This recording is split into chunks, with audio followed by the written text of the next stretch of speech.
Bismillahirrahmanirrahim. Alhamdulillahirabbil alamin. Wassalatu wassalamu ala asyrofil anbiya'i wal mursalin wa ala alihi wa sahbihi ajmain, amma ba'du. Yang terhormat Ibu Yulia Elmawati, Sarjana Pendidikan, selaku Kepala TK Tunas Mulia Sidomulyo. Yang kami hormati Ibu Fitria Kusyuryati Pancadewi, Sarjana Pendidikan, selaku Kepala SD Negeri Sidomulyo sekaligus pemateri. Yang kami hormati Ibu Sri Bintari Prasetyowati, Sarjana Pendidikan, selaku Ketua Kombel Gesit Berdikari SD Negeri Sidomulyo. Bapak Ibu Guru SD Negeri Sidomulyo dan TK Tunas Mulia Sidomulyo yang kami hormati, serta para mahasiswa kampus mengajar yang kami hormati pula. Sebelumnya marilah kita bersama-sama memanjatkan puji syukur kehadirat Allah Subhanahu wa Ta'ala yang telah memberikan rahmat-Nya kepada kita semua, sehingga pada hari ini kita dapat berkumpul dalam acara penyebaran pemahaman budaya positif pada hari ini dalam keadaan sehat tanpa kurang suatu apa. Marilah kita ikrarkan rasa syukur kita dengan membaca tahmid bersama. Alhamdulillahirabbil alamin. Salawat serta salam kita haturkan kepada Nabi Muhammad Shallallahu Alaihi Wasallam. Semoga kita menjadi umatnya yang mendapat syafaatnya di yaumul qiyamah nanti. Amin. Bapak dan Ibu yang kami hormati, izinkan saya sebagai pembawa acara untuk membacakan susunan acara pada hari ini. Susunan yang pertama yaitu pembukaan. Acara yang kedua dilanjutkan dengan sambutan kedua Kombel Gesit Berdikari SD Negeri Sidomulyo. Dilanjutkan dengan pemaparan materi budaya positif, dan yang terakhir adalah penutup. Acara yang pertama yaitu pembukaan. Marilah kita buka acara hari ini dengan membaca basmalah bersama. Bismillahirrahmanirrahim. Semoga acara hari ini berjalan dengan lancar dan bermanfaat untuk kita semua. Amin. Acara selanjutnya adalah sambutan Ketua Kombel Gesit Berdikari SD Negeri Sidomulyo. Kepada beliau Ibu Sri Bintari Prasetyowati kami persilahkan.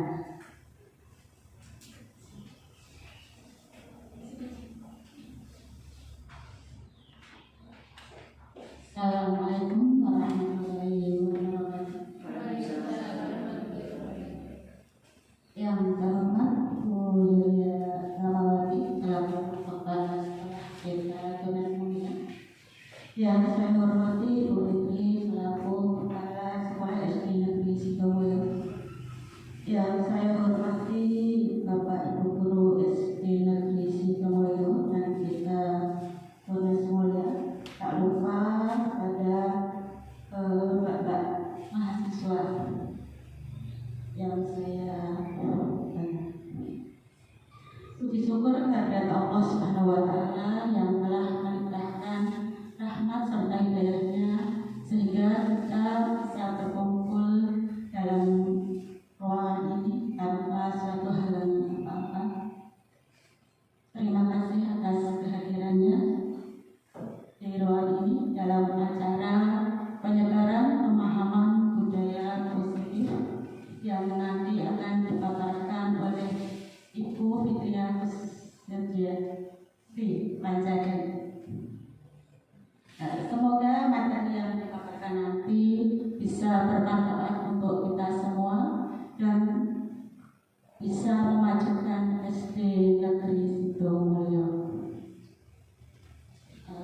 Di sini saya tidak akan melanjutkan.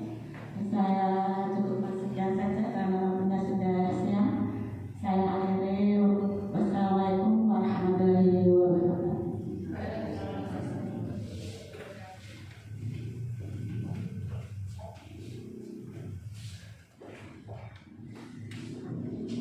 Acara selanjutnya adalah pemaparan materi penyebaran pemahaman budaya positif oleh Ibu Fitria Kusyudiati Pancadewi, Sarjana Pendidikan. Kepada beliau kami persilakan.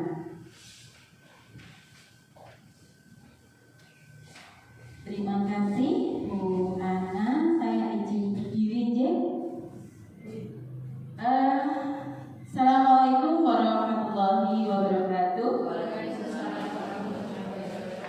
Yang saya hormati Ibu Elma selaku Kepala Sekolah TK Tunas Mulia, Bu Bintari selaku Ketua Kompel Gesit Berdikari SD Negeri Sidomulyo, teman-teman guru SD Negeri Sidomulyo, SD TK Tunas Mulia, dan mahasiswa program kampus mengajar yang saya hormati pula. Hari ini saya berterima kasih panjenengan sudah mau rawuh memenuhi undangan kami dalam acara penyebaran pemahaman budaya positif. Bapak Ibu, kita langsung saja ya. Apa toh penyebaran budaya positif? Adakah yang sudah pernah mendengar? Ini bersamaan dengan diluncurkannya dulu PMM, itu sudah ada sebenarnya. Di PMM juga sudah ada. Nah, di sini saya hanya akan menguatkan, memberi penguatan. Mungkin Bapak Ibu sudah pernah mempelajari sendiri, sudah pernah membaca artikel-artikelnya sendiri. Nah, di sini hanya akan menguatkan. Semoga nanti kita bertambah paham tentang apa itu budaya positif. Ada yang tahu mungkin apa itu budaya positif? Mbak mahasiswa sudah pernah mendengar budaya positif? Sudah ya. Nah, budaya positif itu apa?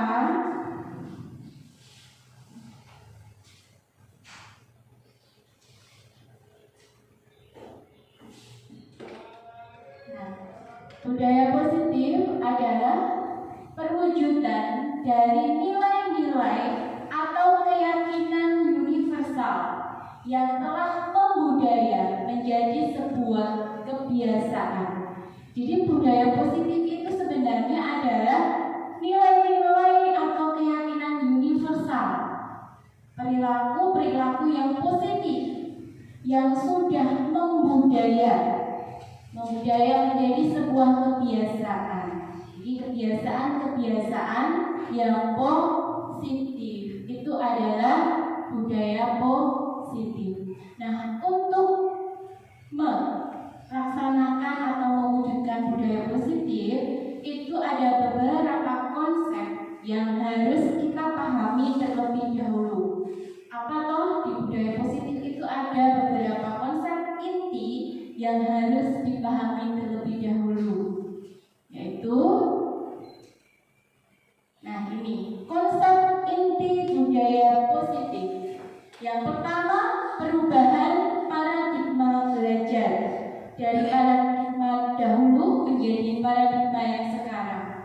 Kemudian disiplin positif, nilai kebajikan, kebutuhan dasar manusia, motivasi perilaku manusia, posisi kontrol guru, keyakinan kelas, dan segitiga restitusi. Apa toh ini semua? Nanti kita akan bedah satu persatu ya.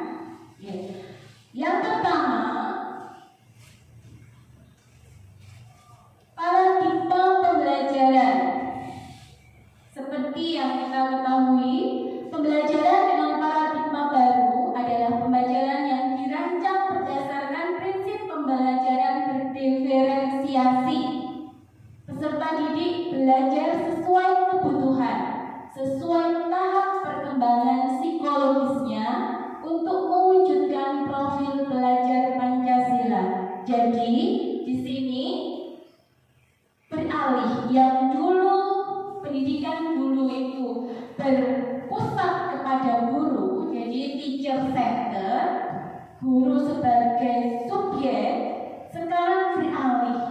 Kita diharapkan bisa beralih bahwa di sini adalah murid, peserta didik yang menjadi center, yang menjadi subjek dari pembelajaran. Peserta didik berhak belajar sesuai dengan kebutuhannya.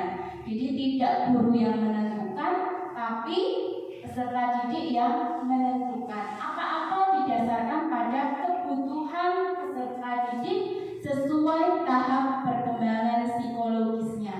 Nah, tujuannya apa? Ini di Indonesia kita sepakat. Tujuannya adalah untuk mewujudkan profil pelajar Pancasila yang terdiri dari 6 dimensi. Beriman dan bertakwa kepada Tuhan Yang Maha Esa, berkebinekaan global, mandiri, gotong royong, kreatif, dan bernalar kritis. Nah, ini untuk saat ini yang menjadi tujuan dari program pendidikan nasional kita. Nah, yang berikutnya adalah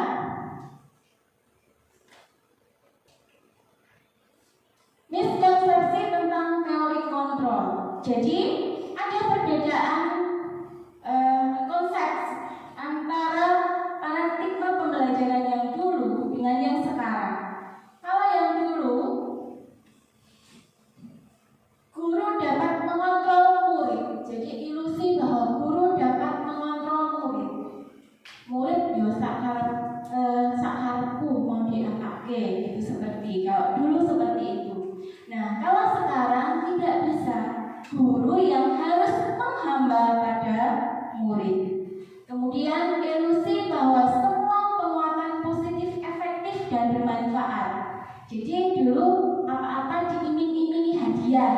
Nanti kalau kamu bisa nilai 100, yuk aku baske ini. Nanti kalau bisa ini, dapat ini. Nah, itu ternyata adalah hukuman tersembunyi buat anak. Kok bisa seperti itu? Nanti kita akan bahas di materi selanjutnya. Kemudian ilusi bahwa orang dewasa berhak memaksakan kehendak. Nah, ini masih sering dumeh wis lebih dewasa, dumeh luwih berkuasa, harus memaksakan kehendak kepada anak. Itu tidak boleh untuk saat ini. Ilusi bahwa kritikan yang membuat rasa bersalah dapat menguatkan karakter. Biasanya kita langsung memarahi anak, mengkritik anak, itu tujuan kita katanya dulu biar anak bisa berubah lebih baik. Itu ternyata tidak. Ini akan membuat anak cenderung harga dirinya turun. Kemudian bahkan ada yang jadi rendah diri, tidak berani untuk memulai hal yang baru lagi. Nah, seperti itu. Kita lanjut. Mengubah paradigma stimulus respon kepada pendekatan teori kontrol. Pada stimulus respon, pada pendekatan stimulus respon, realitas kebutuhan kita sama. Jadi satu anak dalam satu kelas itu disamakan semuanya. Kalau pada realitas kebutuhan itu pada teori kontrol realitas kebutuhannya berbeda karena ternyata memang masing-masing anak itu punya kebutuhan yang berbeda walaupun ada dalam satu kelas. Kemudian semua orang melihat hal yang sama. Semua orang dianggap itu memiliki keinginan, memiliki orientasi yang sama. Padahal setiap orang itu memiliki gambaran yang berbeda. Sama-sama melihat jam. Saya melihat jam. Saya batine, wah kok kuwi jamnya mati. Yang satu batin, oh sedelok meneh bali. Yang satu batin, kok suwi banget. Nah, jadi satu orang akan memiliki persepsi yang berbeda walaupun dengan hal yang sama. Kemudian kita mencoba, kalau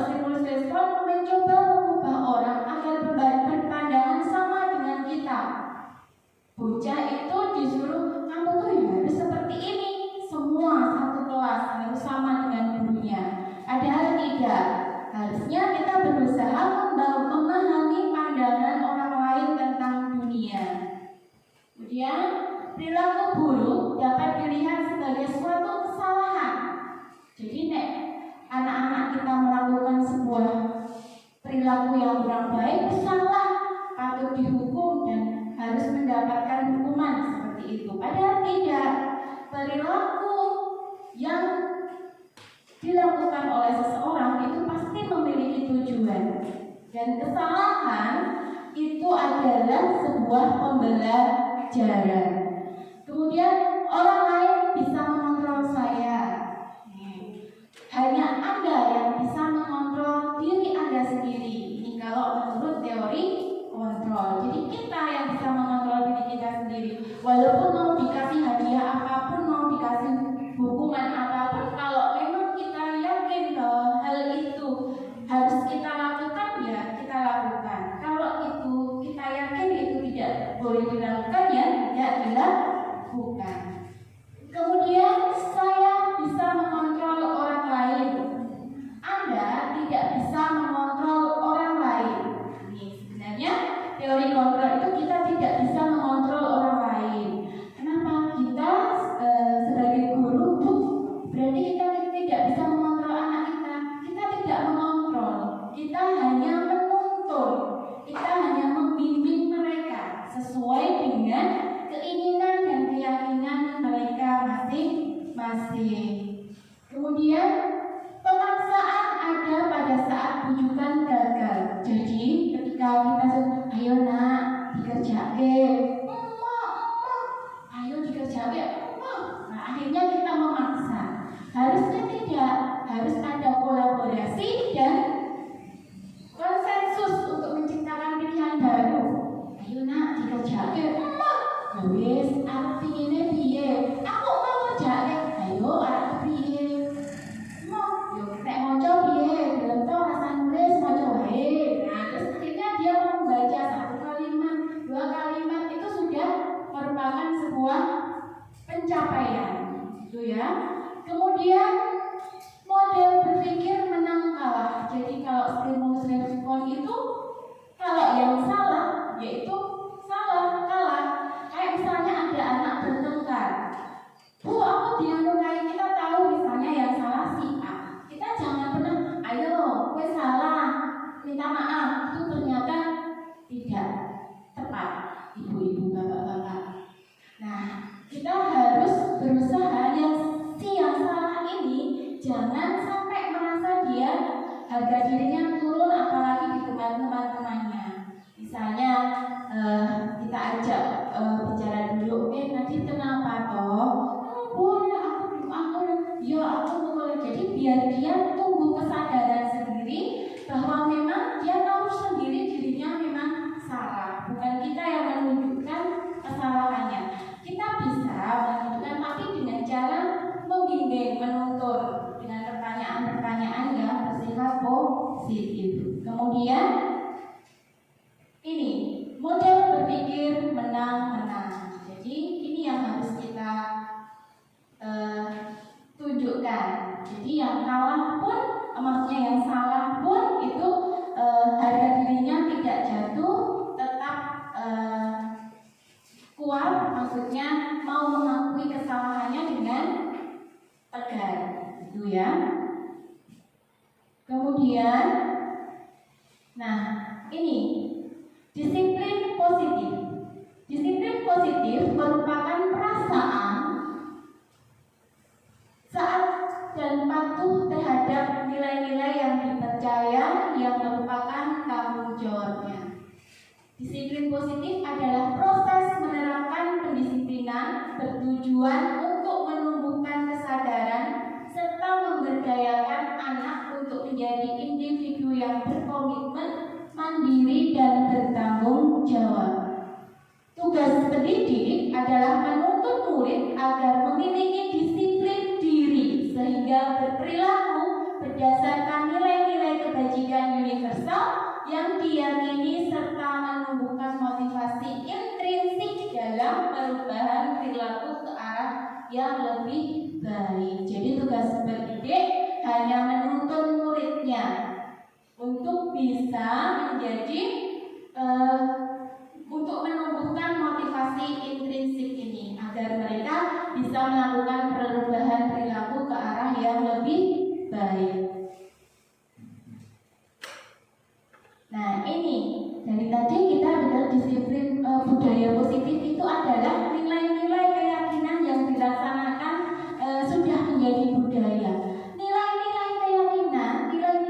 kebajikan itu apa saja? Nah ini nilai-nilai, Masya Allah,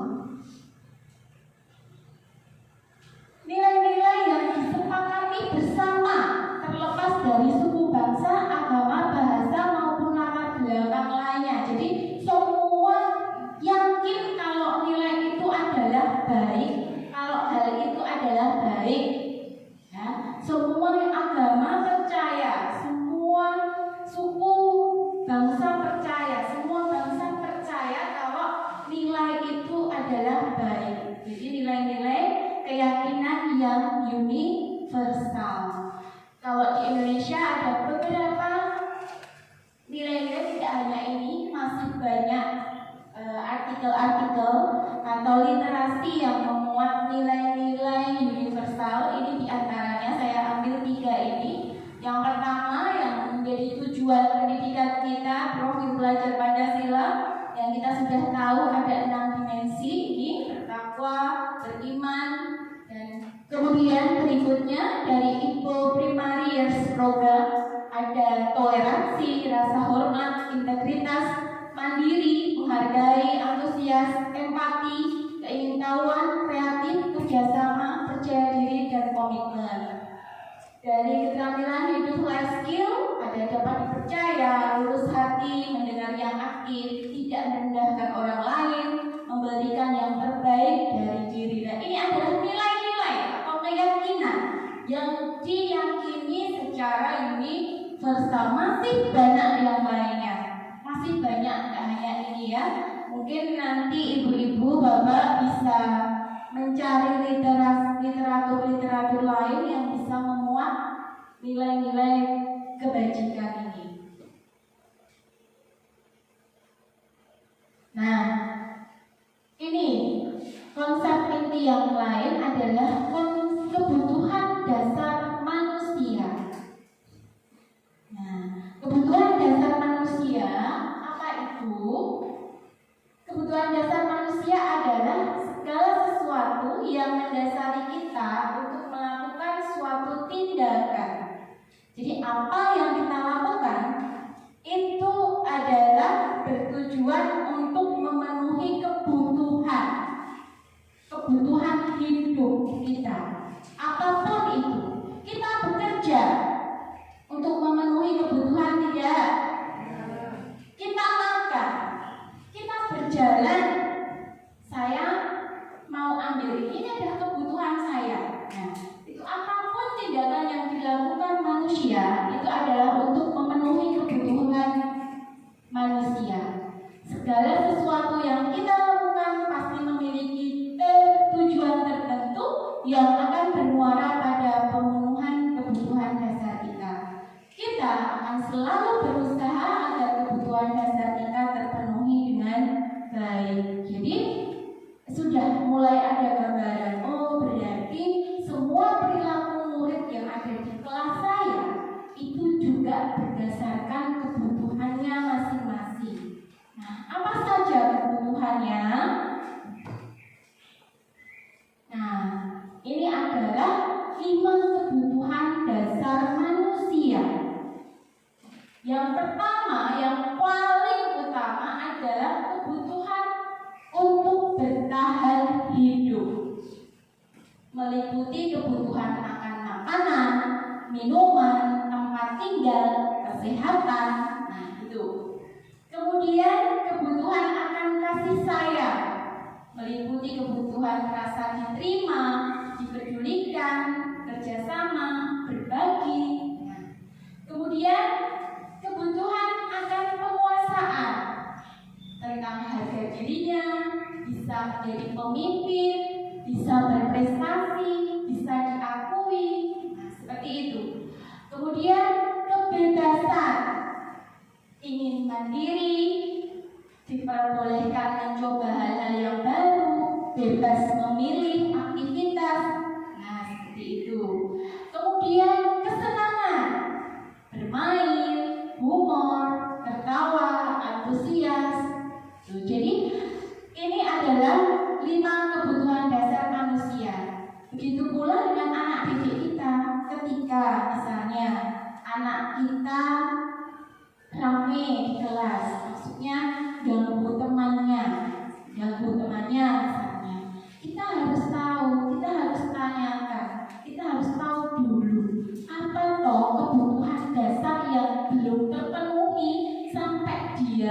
mengganggu teman.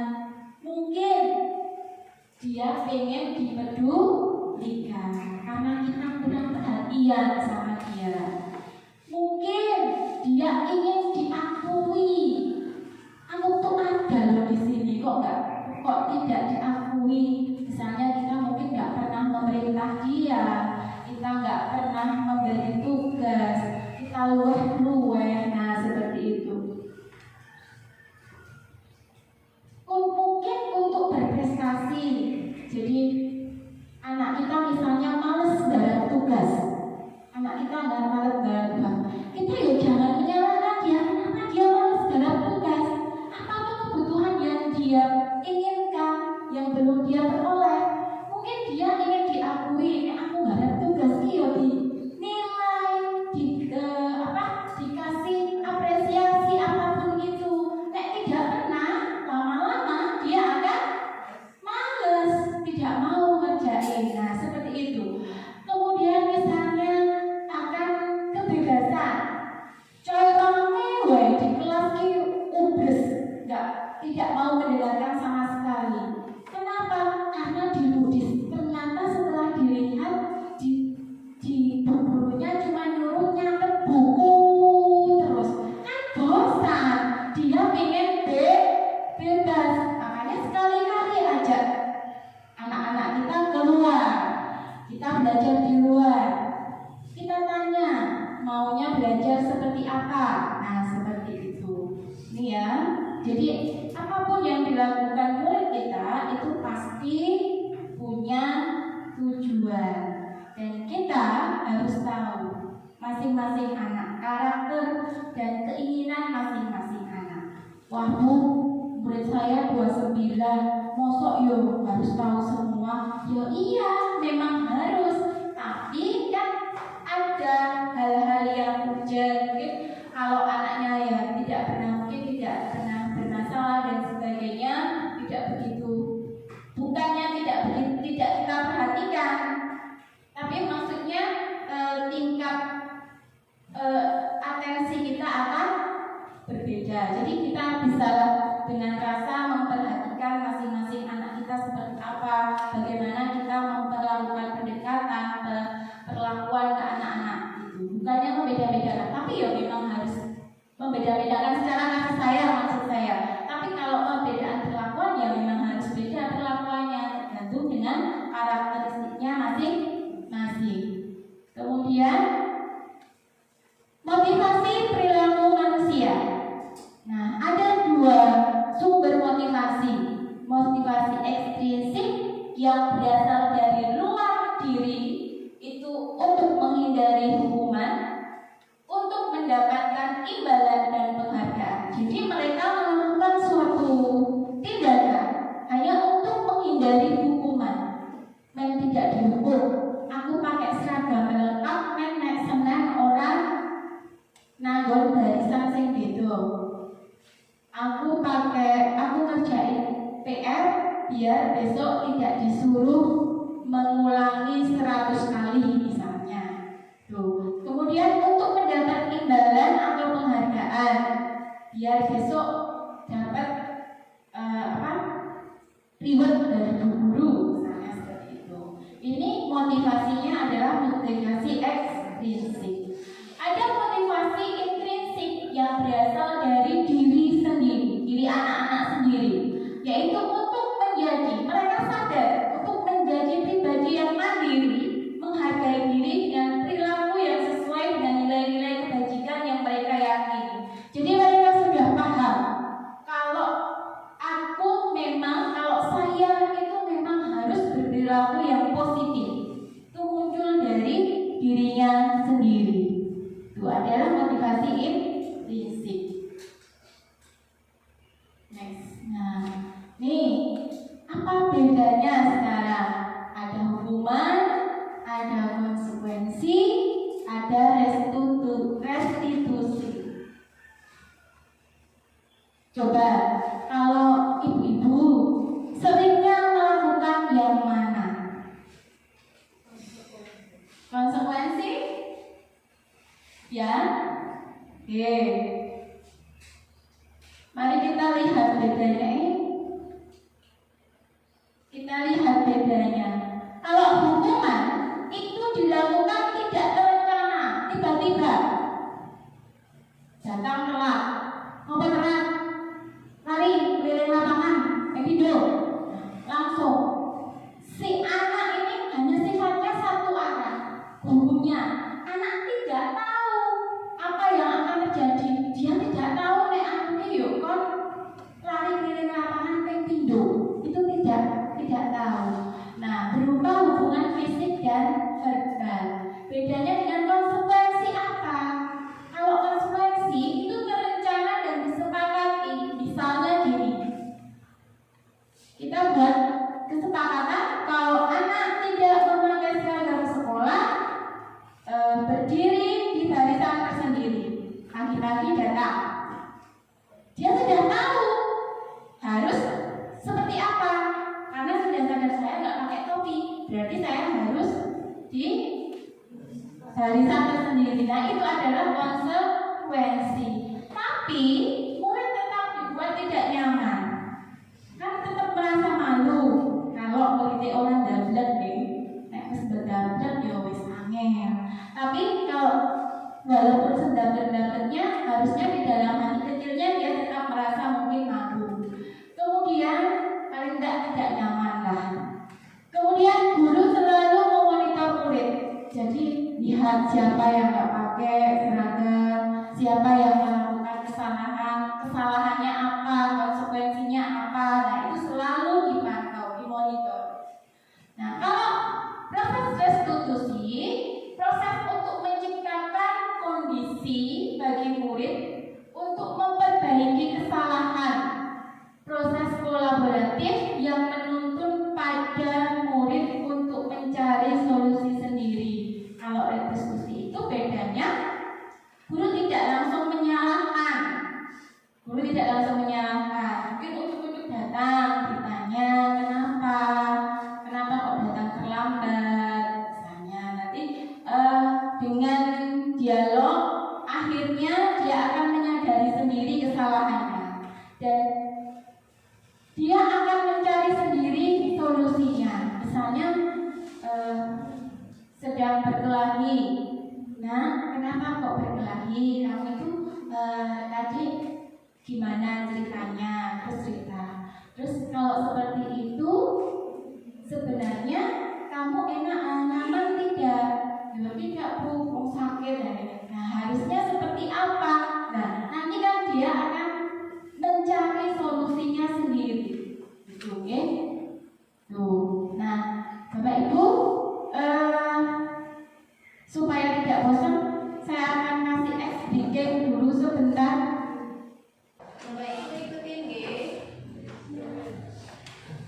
Sambil duduk aja. Sambil duduk saja.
Bertanya? Apa yang ingin ditanyakan mungkin? Kalau nggak kita lanjut deh. Nah, ada 5 posisi kontrol. Ada 5 posisi kontrol dalam perubahan perilaku siswa. Dalam melakukan perubahan perilaku ada 5 posisi kontrol. Yang pertama sebagai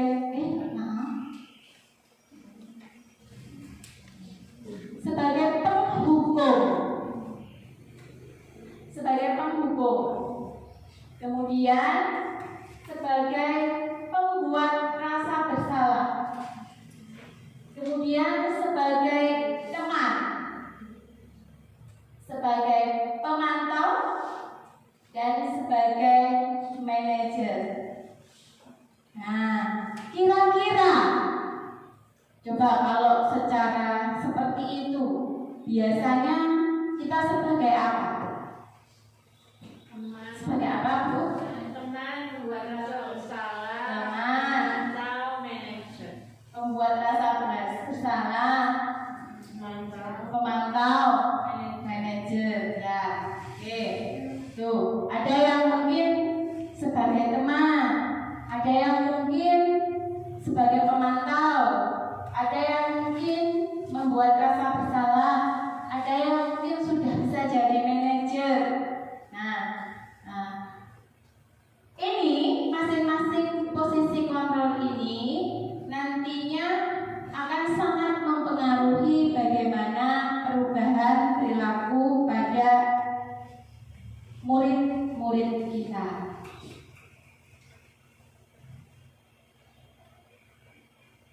Contoh penerapan 5 posisi kontrol.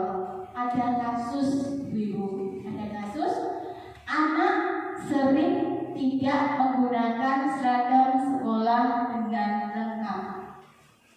Ketika kita ada pada posisi penghukum, misalnya soal upacara seni, kalau kita pada posisi penghukum, kita akan langsung meminta si anak itu untuk menghormat bendera selama 1 jam misalnya. Atau sekarang kamu lari keliling lapangan 1 kali. Atau apapun, menghukum secara baik secara verbal ataupun secara fisik. Misalnya mulai-mulai coba orang tahu makan yang membuat anak harga dirinya down.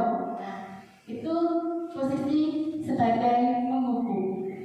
Nah, kalau sebagai pembuat rasa bersalah, mungkin kata-kata yang mungkin akan Bapak Ibu sampaikan, berapa kali Bapak Ibu harus memberitahu kamu, selalu saja kamu ulang, Bapak Ibu itu sangat kecewa. Nah, jadi anak akan merasa bersalah karena telah membuat kecewa Bu Guru dan Pak Guru. Nah, seperti itu. Terus mungkin kalau membuat rasa bersalah, biasanya kata-katanya kita itu pelan, tidak marah, pelan, tapi membuat anak merasa dia itu, iya ya, aku seperti ini, kasihan. Apa kamu tidak kasihan pada bapak sama ibu? Nah, itu kita memposisikan diri kita sebagai pembuat rasa bersalah ke anak. Tuh. Kemudian masih pada kasus yang sama, jika kita berposisi sebagai teman, kita akan gini, oke, tidak apa-apa, tapi tolong besok dipakai ya seragamnya sesuai aturan. Nah, tolong sekarang kamu besok kamu pakai seragam demi bapak, misalnya gitu. Jadi kan minta tolong, sekarang anak-anak, misalnya kelas rame, anak-anak jangan rame, nanti guru dimarahin loh sama kepala sekolah kalian, misalnya gitu. Itu kita memposisikan sebagai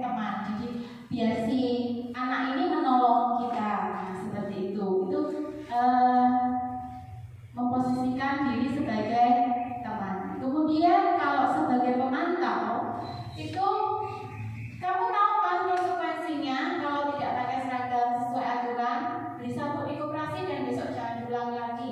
Jadi apa-apa itu dipantau. Kalau dia salah pasti ada konsekuensinya. Kalau anak melakukan kesalahan ini harus begini. Nah itu jadi kayak sistem poin ya mungkin. Jadi kalau anak ini berarti dapat hukumannya ini, kalau ini. Nah seperti itu. Nah itu kalau pemantau. Kemudian pada kasus pada posisi manajer memungkinkan siswa untuk menumbuhkan kesadaran dirinya mencari sendiri solusi dari permasalahannya. Jadi ketika ada anak yang tahu, ada anak yang melakukan kesalahan, kalau di sini kasusnya adalah tidak menggunakan seragam sekolah dengan lengkap. Sebagai seorang manajer, kita akan bertanya dulu, apa kamu tahu keyakinan sekolah apa yang kamu abaikan? Jadi tidak langsung kamu nggak pakai seragam harus seperti ini, itu enggak. Jadi kita tanya dulu, apa keyakinan sekolah yang kamu abaikan? Bu, berarti saya tidak disiplin. Nah, apa yang akan kamu lakukan untuk memperbaikinya? Jadi dia sendiri yang nanti akan mengusulkan perilaku atau perbuatan yang akan dilakukannya untuk memperbaiki kesalahan-kesalahan tersebut. Jadi anak menumbuhkan kesadaran diri anak untuk mencari sendiri solusi dari permasalahannya. Berikutnya, coba Bapak Ibu di posisi apa ketika kita berbicara seperti itu? Coba salah satu, Bu Atik, dibaca itu posisi apa? Kenapa? Saya kecewa sekali dengan kamu selalu mengulangi kesalahan yang sama. Mau sampai kapan seperti ini? Itu pada posisi apa? Membuat rasa bersalah pada anak, karena kita merasa minta seperti diibai, minta kasihan dari anak juga. Terima kasih. Sepakat Bapak Ibu? Ini posisi membuat rasa bersalah kepada anak. Oke. Berikutnya. Oke, monggo. Coba, Gus. Kamu tidak pernah benar melakukannya. Sekarang lari keliling lapangan dua putaran. Ini berarti posisi kita sebagai penghukum. Oke, sepakat? Sepakat. Ya, jadi langsung disuruh lari. Nah, ini kukus ini yang sering seperti ini ya. Ya, oke. Tidak ya kukus, tidak ada di SD ini seperti itu. Kemudian next berikutnya, silahkan mungkin Bu Arum. Apa rencanamu untuk memperbaiki masalah ini? Di sini posisinya berarti sebagai manajer. Ya, berarti karena tidak memberikan langsung. Iya, tidak secara langsung dengan iya, mencari solusi sendiri kan. Apa rencanamu untuk memperbaiki masalah ini? Kan berarti anak disuruh untuk mikir sendiri apa solusinya. Ya. Kita yang memberikan solusinya. Betul sekali. Sepakat ya? Sepakat. Nah, kemudian yang selanjutnya, monggo dari Mbak Tika. Ayo coba dibaca dan apa fungsinya. Kalau dia lakukan ini lebih berat. Posisi apa? Sebagai teman. Iya, sepakat ya? Ya. Jadi ini tolong ya lakukan ini demi bapak atau ibu. Nah itu memposisikan diri kita sebagai teman. Oke. Ternyata ternyata masih ada satu lagi. Bu Elma, kamu tidak akan mendapat nilai kalau kamu tidak mengerjakan tugasmu. Posisinya seperti apa, Bu Elma? Teman juga bisa.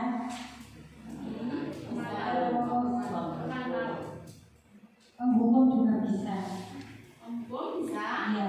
Jadi kalau misalnya tidak mendapatkan nilai, tidak mengerjakan tugas, hukum tidak dapat nilai. Iya. Bisa jadi.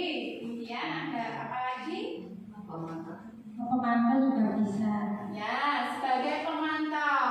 Karena misalnya tidak mengerjakan tugas, konsekuensinya tidak dapat nilai. Seperti itu ya. Sekarang keyakinan kelas. Mengapa harus keyakinan kelas, bukan peraturan kelas? Ada yang tahu? Bu Ana? Apa itu?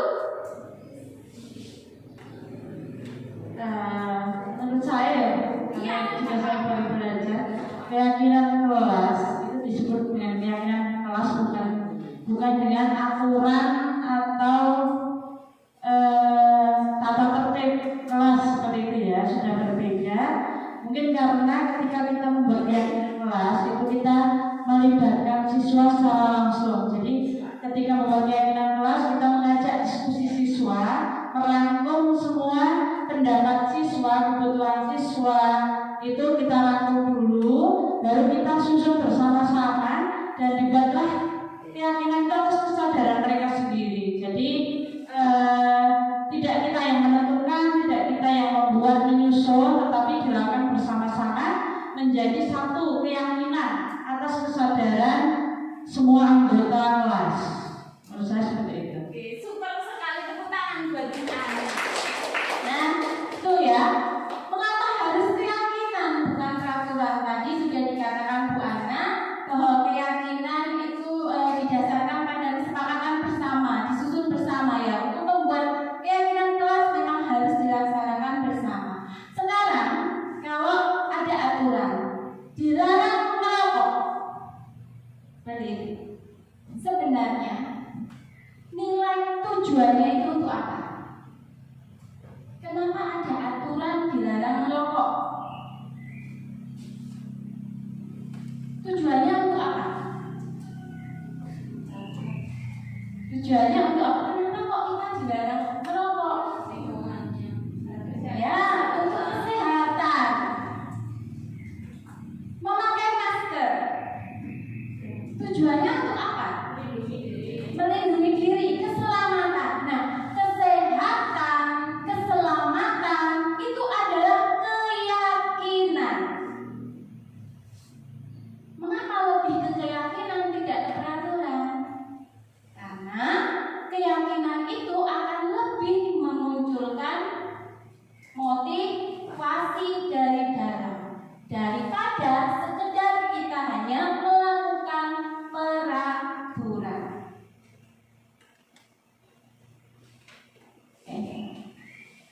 Nah, sebuah keyakinan akan lebih memotivasi dari dalam atau memotivasi secara intrinsik seseorang, akan lebih tergerak dan bersemangat untuk menjalankan sesuatu yang diyakini daripada hanya sekedar melaksanakan kayak peraturan. Jadi kita tahu kalau merokok itu nanti tubuh kita jadi tidak sehat. Kita meyakini itu, makanya akan lebih cepat untuk berhenti merokok. Beda kalau hanya ada larangan-larangan yang kita tidak meyakini. Ya ini kembali lagi pandangan orang beda-beda. Kalau orang sudah tidak, kalau mau aku merokok, tekan pirang bungkus bayar tidak apa-apa, itu kan dia sudah tidak yakin. Jadi dilarang merokok itu hanya sekedar peraturan buat dia, bukan sebuah keyakinan. Nah, seperti itu ya. Kenapa harus keyakinan? Bukan peraturan kelas. Makanya keyakinan kelas itu harus ini. Keyakinan sekolah atau kelas lebih bersifat daripada peraturan yang lebih terperinci. Jadi di dalam keyakinan kelas itu isinya itu yang bersifat abstrak. Misalnya menjaga kesehatan. Kesehatan itu kan abstrak. Nah, aturannya dilarang merokok, mungkin mencuci tangan sebelum makan, mungkin mandi 2 kali sehari, itu aturan. Tapi keyakinan kelasnya menjaga kesehatan. Terus misalnya saling menghormati, itu adalah keyakinan kelas. Peraturan kelasnya misalnya ketika ada yang bicara, yang lain mendengarkan, seperti itu. Nah, kemudian keyakinan sekolah atau kelas memuat keyakinan akan nilai-nilai kebijakan universal yang tadi, yang ada e-book, ada life skill. Kemudian keyakinan sekolah berupa pernyataan positif, mudah diingat, dipahami, dan dilaksanakan. Keyakinan kelas merupakan nilai-nilai kebajikan yang dapat dilaksanakan oleh seluruh warga sekolah. Keyakinan sekelas atau pelajaran sekolah harus berpihak pada murid. Sekali lagi, harus berpihak pada murid. Orientasi kita adalah murid, karena guru selalu menghamba pada murid. Seluruh warga sekolah kita itu berkontribusi dalam pembuatannya. Seperti tadi yang disampaikan oleh Bu Ana, pembuatan keyakinan kelas itu tidak bisa guru sendiri nulis langsung dipajang ini keyakinan kelas kita. Tidak bisa, harus merupakan kesepakatan bersama, disusun secara bersama-sama. Kemudian, nah ini contoh keyakinan kelas, disiplin. Jadi kita ingin kelas kita disiplin, mandiri, bertanggung jawab, menjaga kesehatan, saling menghormati, menjaga kebersihan. Ini adalah keyakinan kelas. Contoh perilakunya seperti ini. Nah, disiplin, misalnya datang tepat waktu, berseragam sesuai jadwal, mandiri ya mengerjakan tugas secara mandiri, tidak ditunggu orang tua, kemudian bertanggung jawab, perhatikan mainan setelah bermain, dan seterusnya. Ya, jadi paham ya perbedaan antara keyakinan kelas dan peraturan kelas. Kemudian, nah ini seperti tadi sebenarnya sudah disampaikan oleh Bu Ana tadi. Langkah menyusun keyakinan kelas. Yang pertama, siswa menuliskan keinginan mereka tentang mau seperti apa kelasnya dalam 1 semester. Oh, saya ingin kelas saya rapi. Terserah anak nulis apa kita terima, anak mau bicara apa kita terima. Kemudian guru dan siswa mengulas dan menganalisis semua keinginan siswa, dipilah sesuai keyakinannya. Misalnya ada yang aku ingin sekolah kelasku rapi, aku ingin sekolahku bersih, yang kira-kira satu nada dijadiin 1. Nah, dijadiin 1. Kemudian guru dan siswa memilih keyakinan yang paling penting untuk dilaksanakan, untuk segera, paling urgent, dan paling penting untuk sekolah atau kelas itu. Setelah itu, mengubah atau membuat keyakinan kelas dengan kalimat positif yang memiliki nilai kebijakan universal. Seperti tadi, kalau misalnya saya ingin ruang kelasku rapi, ingin tidak ada yang berantakan, berarti bertanggung jawab. Setelah selesai belajar, kembalikan buku ke tempat semula. Selesai bermain, kembalikan buku ke tempat semula. Seperti itu. Saya ingin tertib, berarti kedisiplinan, disiplin, seperti itu. Kemudian guru dan siswa mengecek bersama-sama, menyepakati keyakinan kelas yang telah disusun. Setelah itu, keyakinan tersebut ditulis, ditempelkan pada area yang mudah dilihat dan dibaca oleh siswa. Setiap awal pembelajaran, setiap hari, kita harus mengingatkan kepada siswa apa keyakinan kelas kita. Jadi anak bisa berusaha, berupaya untuk mewujudkannya. Nah, tugas Bapak Ibu nanti di kelas adalah membuat ini. Membuat ini dipasang di kelasnya masing-masing. Tugasnya nanti kita akan membuat keyakinan kelas, dan nanti dari keyakinan kelas itu akan kita kumpulkan menjadi sebuah keyakinan sekolah. Jadi misalnya keyakinan kelas 1, kelas 2, kelas 3, kelas 4, kelas 6 dikumpulkan, mana yang urgent itu yang akan kita jadikan keyakinan sekolah. Itu ya. Nah, berikutnya tentang segitiga restitusi ini. Suatu proses dialog yang dijalankan untuk menuntun murid dalam mencari solusi atas permasalahannya, sehingga menjadi murid yang berkomitmen, mandiri, dan bertanggung jawab. Segitiga restitusi ini adalah sebuah proses untuk menyelesaikan masalah-masalah yang terjadi di sekolah. Tidak hanya di sekolah, di rumah akan lebih baik kalau kita melaksanakan ini kepada anak-anak kita. Misalnya ketika anak kita melakukan kesalahan, jangan langsung disalah-salahkan. Justru kita harus menstabilkan identitasnya dulu. Jangan sampai anak merasa down, jangan sampai harga dirinya anak itu turun. Terus jadi dia akan merasa takut untuk melakukan sesuatu. Biasanya kalau anak kita melakukan kesalahan terus langsung suatu saat dia akan melangkah mengulangi lagi, itu takut. Nah, itu jangan sampai seperti itu. Harus distabilkan dulu. Setelah stabil identitasnya, kita memvalidasi tadi itu kenapa, apa yang salah, kenapa kok bisa melakukan kesalahan. Di sini kita tanyakan, kita cari tahu kebutuhan apa yang dia cari sampai dia melakukan perilaku seperti itu. Kebutuhan apa yang harus dia cari? Nah, kalau sudah tahu kebutuhan apa yang dia cari, kita kan bisa memenuhi kebutuhan itu. Kalau kebutuhan itu sudah terpenuhi, insya Allah perilakunya juga sudah akan berbeda. Kemudian setelah ini kita tanyakan, kalau kita sudah memvalidasi tindakan yang salah, kita tanyakan keyakinannya seharusnya seperti apa toh perilakumu. Seharusnya kemarin kamu tuh harusnya gimana? Apa harus marah-marah? Harus seperti apa? Nah, ya tidak Bu, aku harusnya gini-gini. Nah, berarti kamu sekarang harus gimana? Gitu, seperti itu. Jadi anak mencari sendiri solusi dari permasalahannya.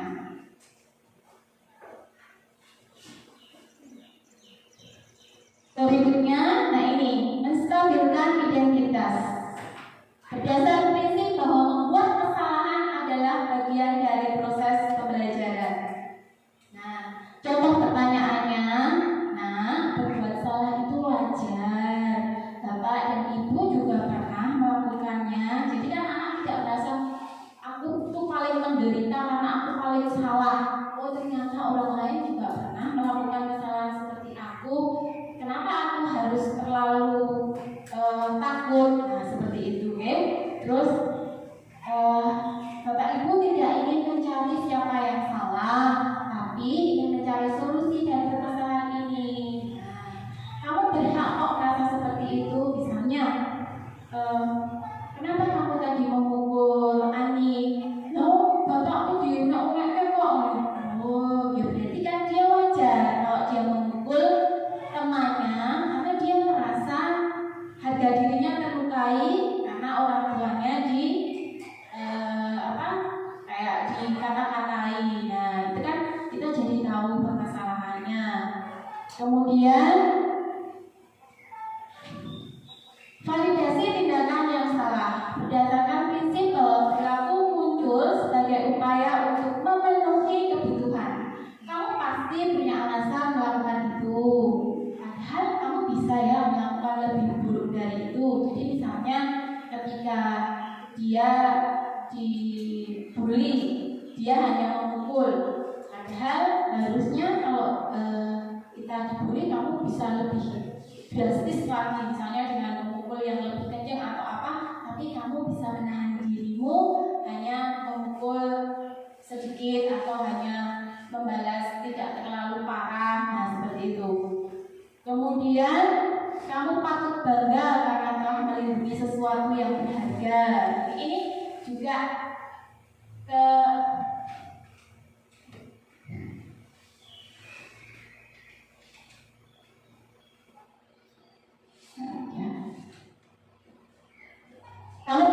bangga karena telah melindungi sesuatu yang berharga untuk dirimu. Jadi validasi tindakannya dia melindungi sesuatu yang berharga ketika dia melakukan sesuatu tersebut. Kamu melakukan karena mempertahankan hal penting. Nah, itu kebutuhan untuk mempertahankan dirinya. Next, menanyakan keyakinan berdasarkan prinsip bahwa perilaku yang muncul karena motivasi internal akan cenderung lebih stabil. Nah, ini apa keyakinan kelas kita? Nilai apa yang telah disepakati bersama? Seperti apa gambaran sekolah ideal menurut kamu? Kamu ingin menjadi pribadi yang seperti apa? Bagaimana sikap yang seharusnya kamu lakukan? Nah, seperti ini. Ini menanyakan keyakinan. Kemudian, nah, Bapak Ibu, dalam menerapkan program disiplin positif, guru harus memiliki standar kepribadian profesional dan sosial yang baik, di mana guru mampu melakukan refleksi diri pada posisi kontrol apa saat ini. Guru harus senantiasa terbuka dan mau berupaya untuk belajar menjadi seorang anom atau manajer yang dapat menuntun murid menjadi individu yang berkompeten, mandiri, dan bertanggung jawab. Jadi kalau sebelum kita menerapkan disiplin diri, disiplin positif ke murid-murid kita harus tahu posisi kita seperti apa. Jadi bagaimana kita akan menuntut anak kita untuk disiplin kalau kita sendiri tidak disiplin? Bagaimana kita mau menuntut anak kita untuk patuh kalau kita sendiri tidak patuh? Misalnya, nak, mbok yo kalau belajar itu sing tenanan. Tapi pernah nggak kita menyadari aku ngajari wis tenanan dulu? Nah, harus jujur pada diri sendiri, harus bisa refleksi diri. Aku ngajari wis tenanan dulu. Yo mesti wae bocah belajarnya juga nggak tenanan. Kenapa? Karena kita ngajarnya juga nggak tenanan. Itu. Jadi harus merefleksikan diri. Terus harus memiliki standar kepribadian profesional, karena bagaimanapun guru itu sebagai panutan, suri tauladan. Walaupun mau berkilah seperti apapun yang namanya guru, tetap dipandang sebagai suri tauladan bagi anak didiknya paling tidak. Jadi saya mengajak, mari sama-sama. Saya juga sedang belajar. Mari sama-sama kita perbaiki diri agar lebih memantaskan diri untuk menjadi seorang manajer. Nah, silahkan berefleksi bagaimana diri kita, gimana kita mengajar, bagaimana perilakuan kita kepada anak, bagaimana perilaku kita secara profesionalitas. Silahkan kita berefleksi diri. Kemudian kita sadari pada posisi kontrol mana kita. Jujur, kalau saya mungkin lebih sering ke pemantau dan bahkan penghukum. Itu harus kita terima. Ada kan kita ya, aku salah, terus minta maaf. Itu kita sudah menghukum anak loh, secara verbal. Dia akan langsung merasa bersalah. Tuh. Kemudian sudah siapkan menjadi seorang manajer. Nah, silahkan dipahami nanti malam sambil mau tidur direnungkan. Mari terus perbaiki kualitas diri agar memberi dampak positif kepada anak-anak didik kita. Orang sukses bukan orang yang tidak pernah gagal, tapi orang yang bisa belajar dari kegagalan. Teruslah belajar dan mencoba, bergerak bersama, wujudkan budaya positif di sekolah. Terima kasih. Itu saja. Mungkin ada yang ingin disampaikan atau ditanyakan. Kalau tidak ada, terima kasih ibu-ibu sudah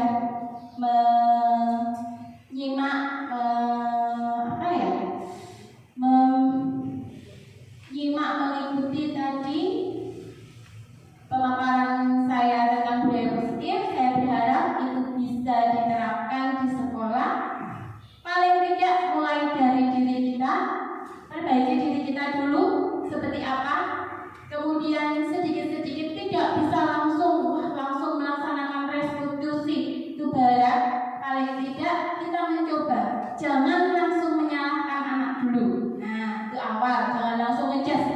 Kayak pancen nakal. Nah, itu jangan. Nah, silahkan kita mulai dari diri, dari hal yang sederhana dulu, karena memang untuk membentuk lingkungan budaya yang positif itu membutuhkan waktu yang sangat lama. Itu ya. Waktu saya kembalikan kepada pembawa acara, ada salah kata dan kekurangannya, saya mohon maaf. Saya akhiri, wassalamualaikum warahmatullahi wabarakatuh.